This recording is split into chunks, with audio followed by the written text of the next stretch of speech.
And it's not just a pain that's there when we're inactive. It's a pain that's there when we're with our friends, if we are finding it hard to be present, or if our friend is getting married and, oh my God, I'm so happy for her. But at the same time, it just reminds me of what I don't have.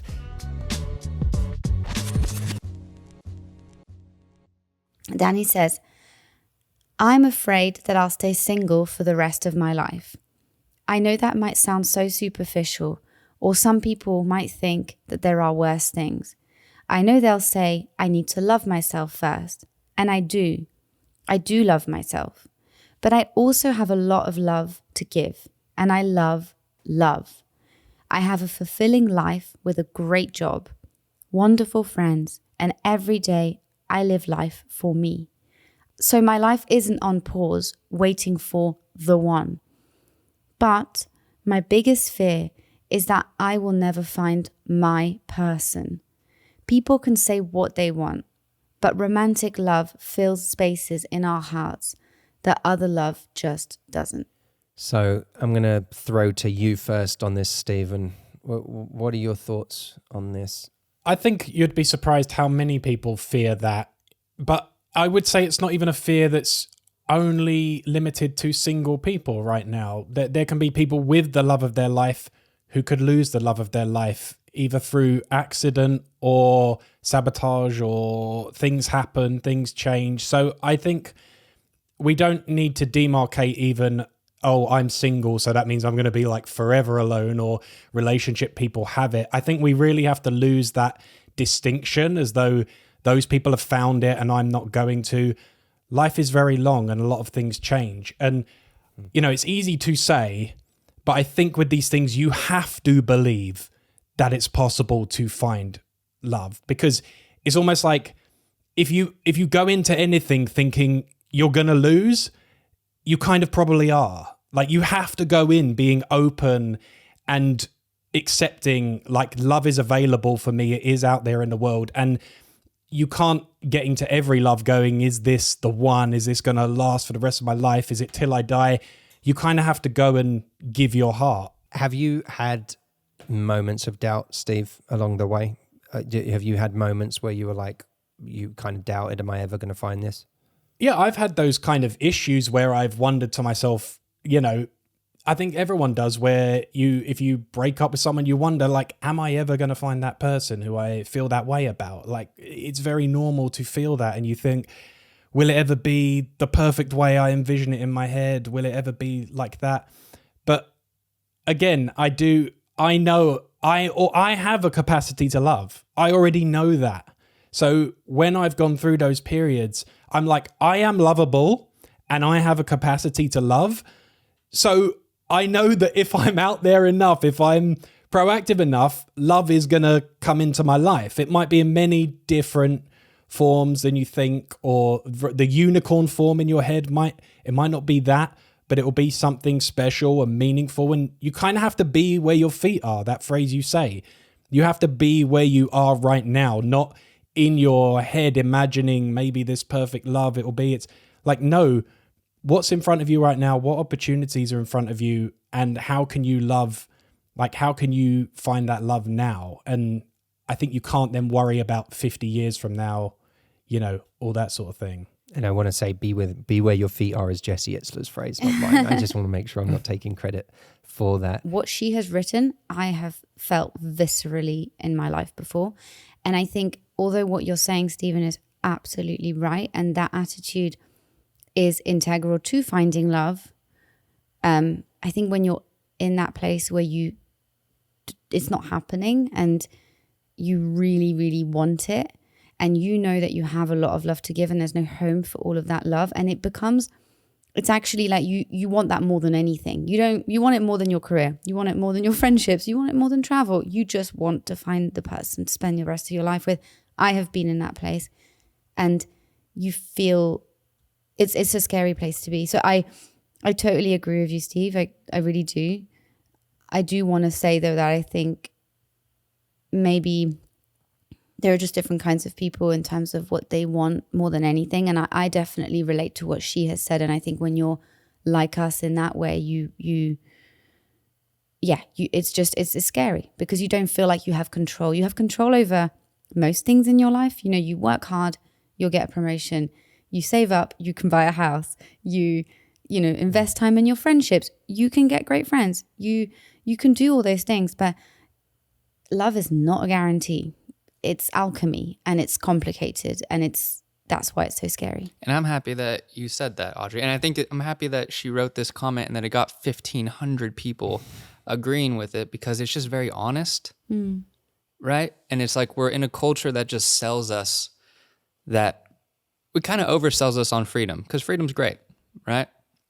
So the freedom to be independent with your job, buy the house, buy whatever. But when you check back in honestly with what you really want, that is a big thing. And I do think it's a pressure valve to just know that, like, 1,500 people agreed with her. And everything Steve says, I think, is still valid too. You know, it's like, it's really easy to build that up so much in your head that it's going to be impossible to live up to it. Because if you're going out and you're trying to find the one that's going to fill in all of that potential that you know is there to be had, that's going to be a pretty impossible thing. So just my one quick piece of advice before I throw it to Matt is just like, remember that you're just looking for the person to build with. You're not looking for the person that's the one. You're just looking for the one that can build with you. Yeah. Which is, I think, is so important and hard to connect to when we're looking for the feelings we've always been sold on that we're supposed to feel. And those feelings can be they can feel almost impossible to live up to. I think they do become actually impossible for anything to really live up to. Even the things that do live up to it don't live up to it forever. The honeymoons that we can feel with someone don't sustain themselves. They change. So there's a danger in looking for a feeling and never evolving the idea of what it is we're actually looking for. But you're right, Jameson. It's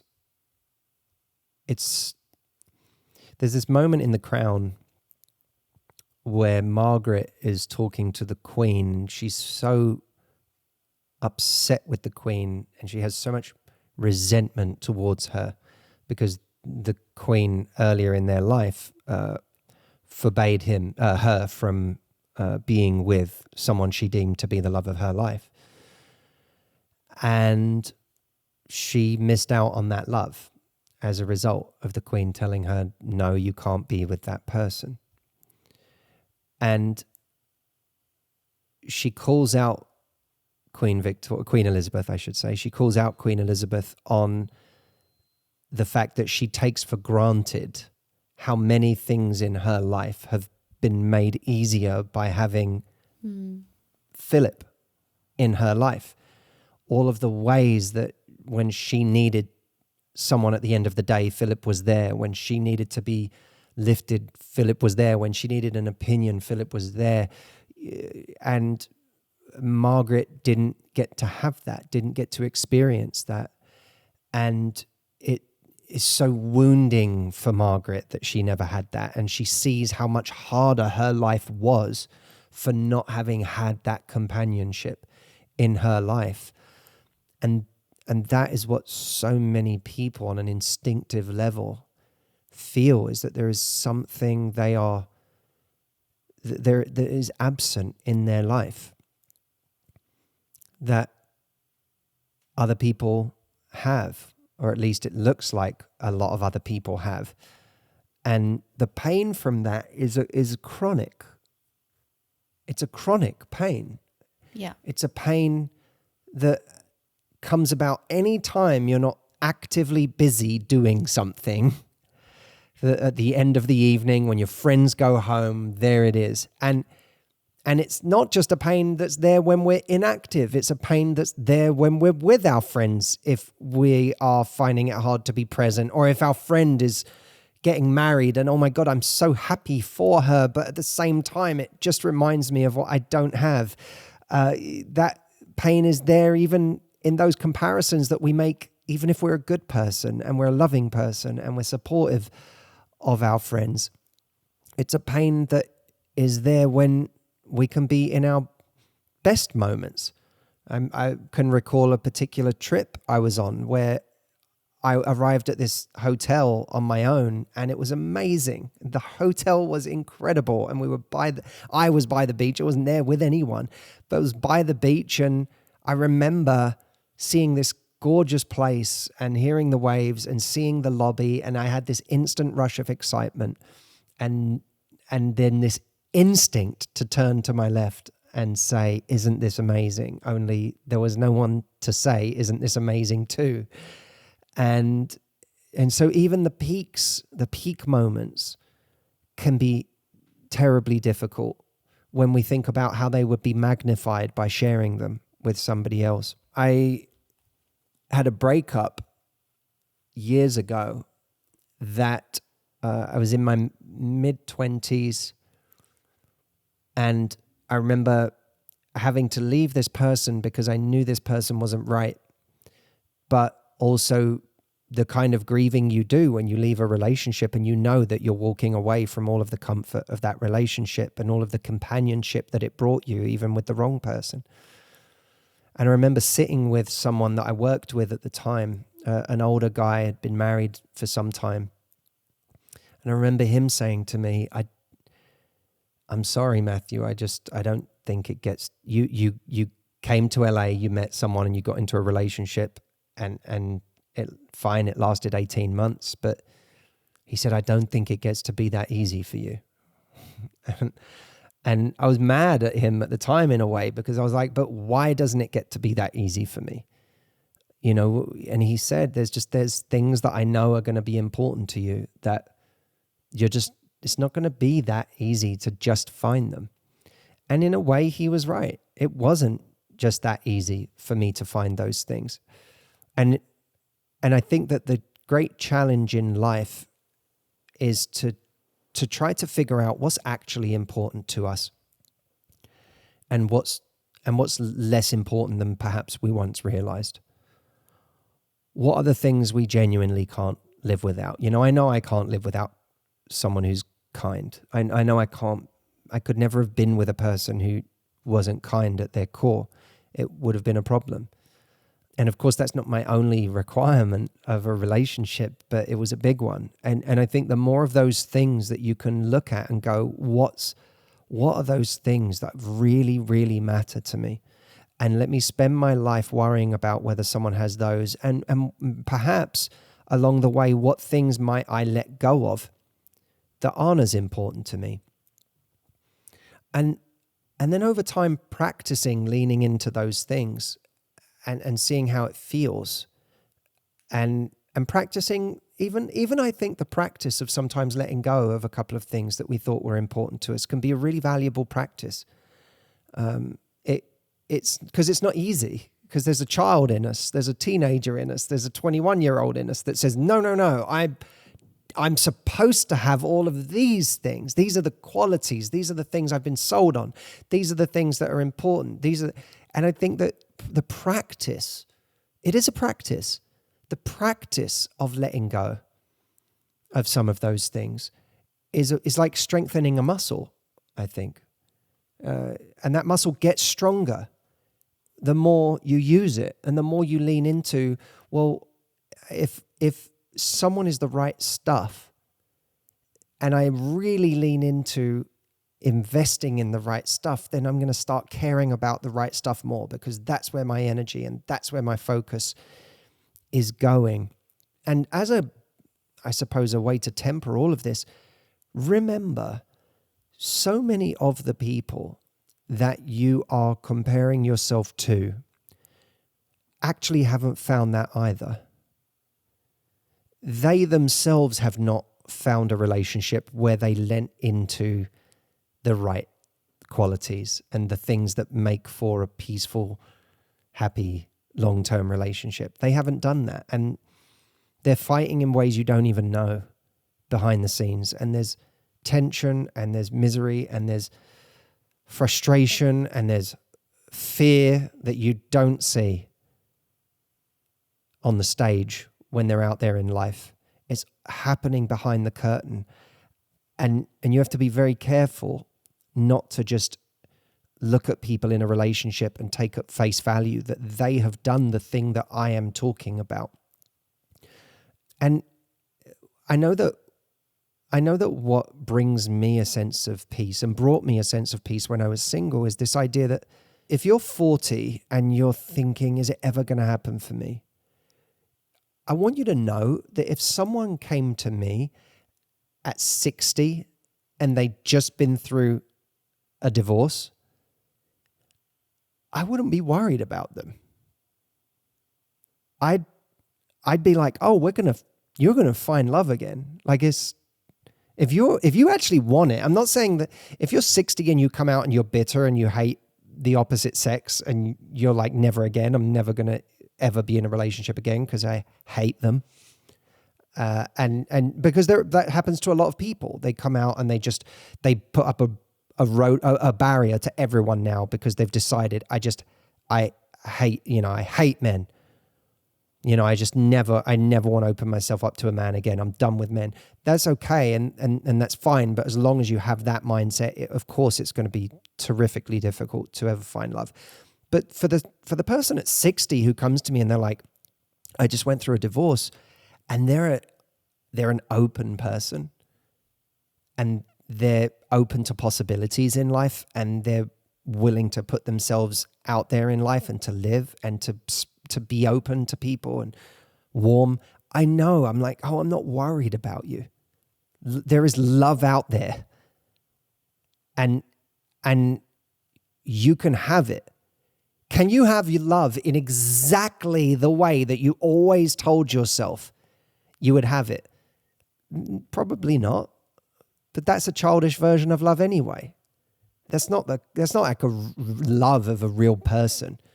Because to me, real love is someone comes into your life and they're not everything that the 21-year-old or 25-year-old or maybe even the 30-year-old version of you said they wanted. But it's irrelevant because there's something about this person and the way that they are or the way that they love you or the connection you have with them that makes that stuff seem silly, that makes that stuff not feel important anymore. And now what you've done is you've fallen in love with a person, not a blueprint that you had made up at some point in your life. Because people aren't blueprints, they're people. You're going to come along and you're not going to be everything that someone wanted. Like, you're just not. You're going to be some of what they wanted, some of what they didn't want, but the core of you is going to make you their person. And so that's the mandate. That's what we should be going for, is I'm going through life and I'm going to find my person, and my person is not going to be necessarily someone that I today can dream up, because they're much more complex than that. And if I understand that can happen for me at any age, at any time in my life, and at that point, I'm going to be ready to meet it with presence, with curiosity, with a generous lens for who that person is and what they have to offer. And I'm going to be brave enough to let go of some things that don't matter. Then that's when I loop back, Stephen, to what you're saying. Because at that point, I end up in a place where I go, oh, it's there for you. It's there for you. It's gonna happen. It is there for you if you take that approach to it.